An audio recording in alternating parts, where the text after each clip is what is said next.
Good morning, everyone. This is Andrew Kissin, Senior Marketing Manager with Zahn Dental. We're here with Jeremy Wohlers, Field Technical Support for Kulzer. Jeremy, everyone is pretty used to seeing you as a dental laboratory owner, someone who's in the lab pretty frequently. Can you maybe give everyone an update on where and what you've been involved with over the last year as you transitioned into a new role? Yeah. So I sold my laboratory and went over to Kulzer and worked for Kulzer now full time as a technical field support person. I'd been doing a lot of work with Kulzer prior to this and speaking and helping with getting the word out of what we have. So it was kind of an easy transition for me to do that, and with my emphasis being on uh, technical things like printing and scanning, that was a pretty easy transition.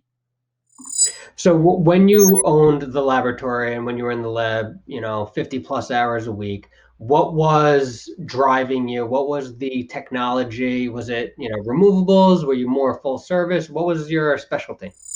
So I started out with just as being a removable lab, and then I really got into doing implants, and so I was doing like the all-on-4 type process, things such as that, and so um, that kind of grew from there, and I got into needing some more technical things like a scanner and a printer and things such as that. So once those came into my lab, I kind of overnight turned into one could consider a full service lab, but I outsourced my crown and bridge, and then I just did all the removable and everything in my lab at my facility with the the equipment that I got from Kulzer.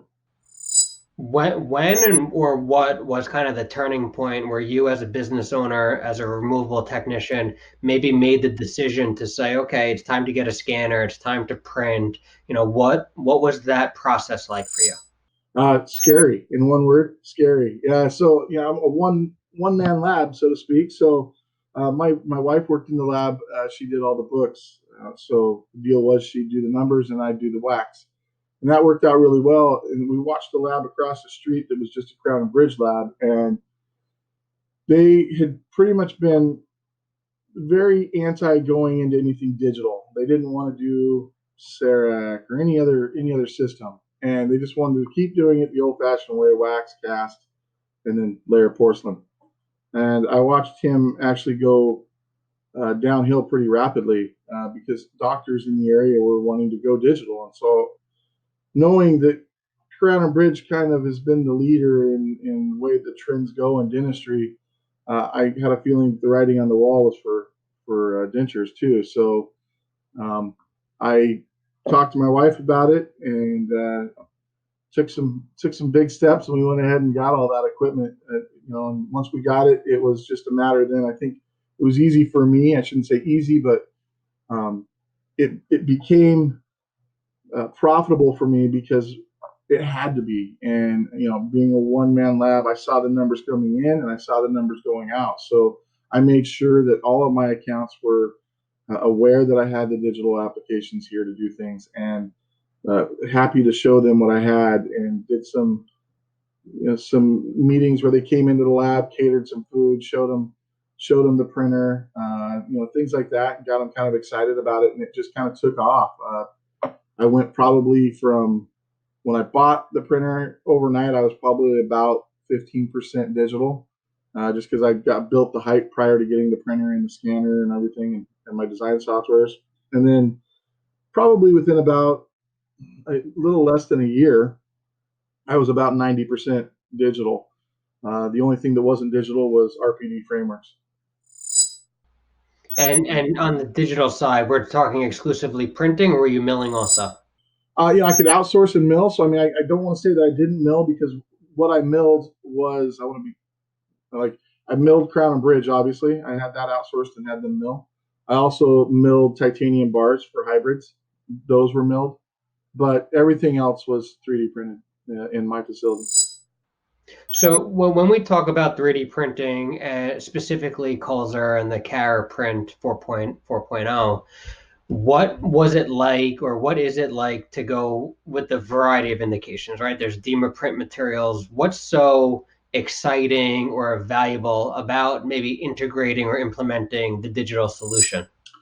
It's because I liked implants. One of the things that I thought was going to be very profitable and turned out to be very profitable was surgical guides.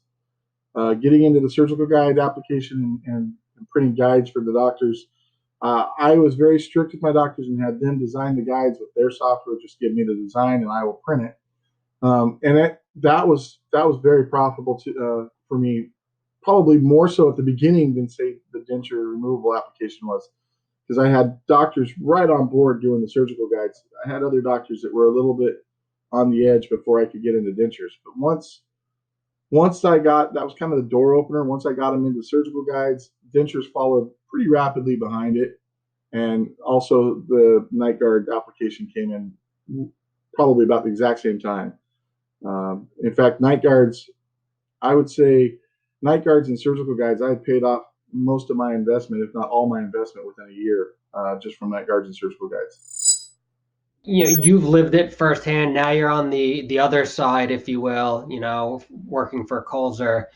There's a lot of transitions happening in the dental laboratory space today. A lot of, labs are doing what you've experienced. What kind of advice or what kind of recommendations would you have to a lab who is maybe, still traditional or mostly analog, but looking to make the jump? Maybe they're scanning and outsourcing. Maybe they're not even scanning. What kind of advice do you have or recommendations to today's technician?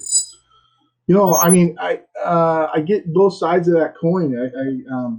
I was the guy that would stand on top of the soapbox and say, nobody can do anything as good as I can. There's no machine that can do it like me, and that was the artist in me talking, and that's true. But I didn't want to be a dying, starving artist. So I think I kind of embraced both worlds, and it was hard. It was a big struggle just within me as a technician, as an artist. So um, doing that and finding that I can still be the artist. I can still manipulate teeth in the design software. I can still um, add contours in places and do things such as that. In fact, sometimes in design software, I can actually add a little more festooning than I did before. I shouldn't say festooning, but yeah, festooning that most time I didn't do on my traditional cases just because of the time it took. I'm able to speed up in other areas and slow down in the areas that are important to me. And so that was kind of where I jumped into it. And then, obviously the technology being the print materials and the strengths and the wearabilities and things like that. That was scary, and I think that's ever changing, and that's part of my role with Kulzer now is to uh, keep involved in that and the ever changing of materials and things like that. So we've there's always development, and I think that's the big deal. I think when you look at what printer, what software, whatever you're gonna team up with, don't team up with anything that's gonna stay at the exact same thing forever.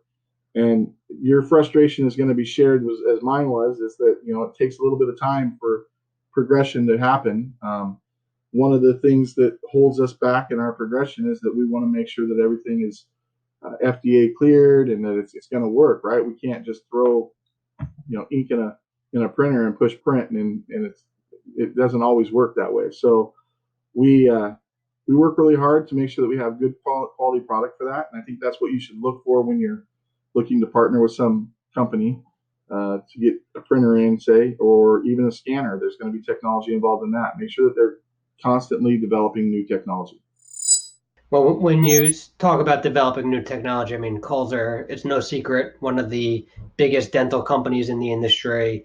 And then adding on top a dental company that specializes in materials and continuing to evolve and innovate. And the dima materials, I mean, it seems like Kulzer continues to roll out new resins for the cre-print.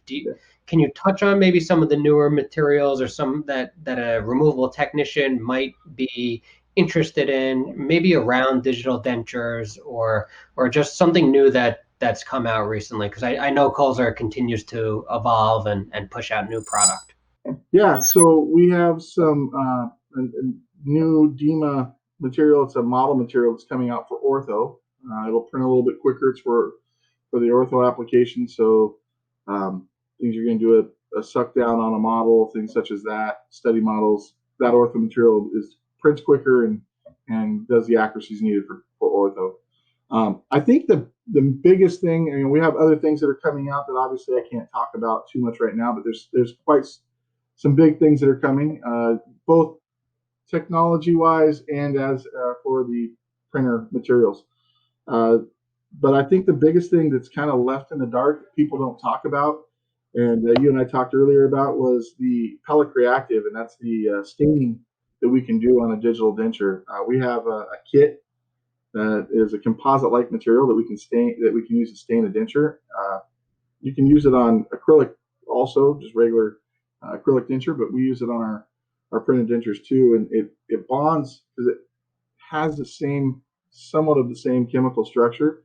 It's able to bond perfectly to the printed base and printed teeth. So one of the nightmares of being a technician trying to add things to acrylic is delamination.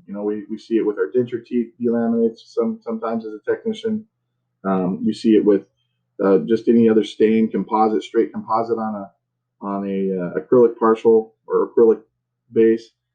Those things happen, and the way that I eliminated it in my lab prior to working for Kulzer is I teamed up with just one product line in my lab, meaning my acrylic was Kulzer acrylic, my staining was Kulzer staining, my teeth were Kulzer teeth, and I eliminated a lot of my delamination of teeth. My stain stuck to the base; it looked great, and the same thing applies in printing. So when we get into printing on our inks that we're using in a printer, our stain bonds perfectly to our ink, our base material. So that being said, I'm able to get, without having a void behind it, or you'll see a bubble, that kind of a delamination layer behind the stain. That takes away from the characterization that we're trying to put into the denture. So I teamed up with that, and I've been used cre-active on almost all of my printed denture bases, and that's why I was able to make myself feel better about my offering of a printed denture and still offer my fee and say, look, I'm making each one of these uh, just for you. So you're using the, or you were using the digital technology, the CAD CAM, to design, to print, but then, it's almost kind of the rubber meeting the road on the final characterization. I feel like there's always that question or that comment, but I can't individualize it, or it's not custom made. But that's really where the application comes in by the technician at the end, is to really customize it and individualize it per patient. Right. Yeah. I mean, that's the goal. I think of the majority of the technicians I talk to is they want to put their spin, their artist touch to it, and they want to make it so that when the patient smiles, it doesn't look like we ever did anything for them. That's all natural.